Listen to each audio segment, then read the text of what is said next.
So వచ్చిన media మిత్రులందరికీ good evening. So mad for each other. నేను స్క్రిప్ట్ రాసుకోవాలి, కొద్దిగా బిజీగా ఉన్నాను, వర్క్ చేసుకోవాలంటే మా రఘున్న వచ్చి ఒక అద్భుతమైన షో ఒకటి ఉంది అని చెప్పి ఒక కాన్సెప్ట్ చెప్పి, ఇది మీరు జడ్జ్గా రావాలి, ఎందుకంటే ఈ ఫ్యామిలీ బ్యాక్గ్రౌండ్లో బాగా మంచి సినిమాలు తీశారు కాబట్టి ఈ షోలో మీరు ఉంటే బాగుంటుందని చెప్పి నన్ను ఆల్మోస్ట్ ఒక ఎమోషనల్ బ్లాక్మెయిల్ చేశారు.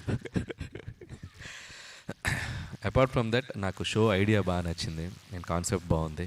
సో వీళ్ళు అన్నట్టు ఒక టెక్నికల్ వర్డ్స్లో ఒక లవ్ మ్యాన్షన్, ఒక సన్ celebrity couples, testing of love, ఇవన్నీ పక్కన పెడితే మనం ఒక కాలనీకి వెళ్తే ఒక 10 ఇల్లు 15 ఇల్లు ఒక చోట ఉండే చోట్ల ఎక్కడికి వెళ్ళినా ఈ కాలనీలో బెస్ట్ కపుల్ ఎవరంటే ఎవరో ఒకరు చెప్తారు, మన వీధి చివరన సుబ్బారావు గారునో లేకపోతే ఇంకో వీధిలో ఇంకొక పలానా ఇంట్లో ఉన్న వాళ్ళను అని.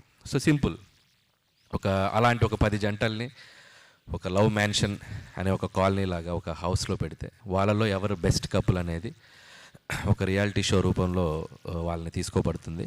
అండ్ వాళ్ళు క్లియర్గా అందరికీ చెప్పాం. అండ్ ఏ కపుల్లో కూడా ప్రేమ ఎంత ఉందో కొలచడం అనేది ఎవరి వల్ల కాదు. సో ఉన్న ప్రేమని కంపేర్ చేయడం కూడా కాదు, ఉన్న అన్ని కపుల్స్లో ఎవరు కాంపిటీషన్లో ముందుకెళ్తారనేదే షో. సో దీంట్లో అందరూ చాలా స్పోర్టివ్గా తీసుకొని అందరూ చాలా అద్భుతంగా లోపల ఎంటర్ అయ్యి, సో మీరు చూసిన ప్రోమో చూశారు, చాలా అద్భుతంగా జరుగుతుంది షో. సో దీంట్లో ఒక జడ్జిగా వచ్చి సో ఆ కపుల్స్ మధ్య ఉన్న బాండింగ్స్ని, ఎమోషన్స్ని చూస్తే నేను ఫస్ట్ నేను చాలా ప్రాక్టికల్గా జ్యూవెల్గా ఉండే పర్సన్ని. సో ఈ ఎమోషన్స్ డ్రామా అన్నప్పుడు కొద్దిగా నేనే ఏంటిది కొద్దిగా ఓవర్గా ఉంటుందని ఫీల్ అవుతాను. బట్ వన్స్ ఒక లైఫ్ ఎక్స్పీరియన్స్ ఎవరు చెప్తున్నా కూడా తెలియకుండా మనం వాళ్ళకి కనెక్ట్ అయిపోతాం. సో అలాంటి 10 కపుల్ స్టోరీస్ ఉన్నాయి మ్యాన్షన్లో. సో ఒక్కొక్కరిది ఒక్కొక్క జర్నీ, ఒక్కొక్కరిది ఒక్కొక్క లైఫ్ ఎక్స్పీరియన్స్. అవన్నీ వింటున్నప్పుడు మనకు తోచిన సలహాలు మనం ఇవ్వటం, వాళ్ళ దగ్గర ఏదన్నా ఇన్స్పైరింగ్ థింగ్స్ ఉంటే మనం తీసుకోవటం. సో ఇలా చక్కగా వెళ్తుంది. And happy to be in this show. And Sreemukhi host చేస్తుంది చక్కగా.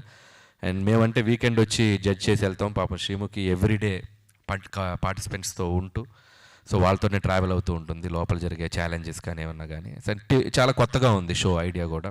ఇలాంటి షోలో ఇక్కడ ఉండటం చాలా సంతోషంగా ఉంది. అలాగే నాతో పాటు ఈ జడ్జిలుగా ఉన్నటువంటి డ్రీమ్ గర్ల్ రాధా గారు.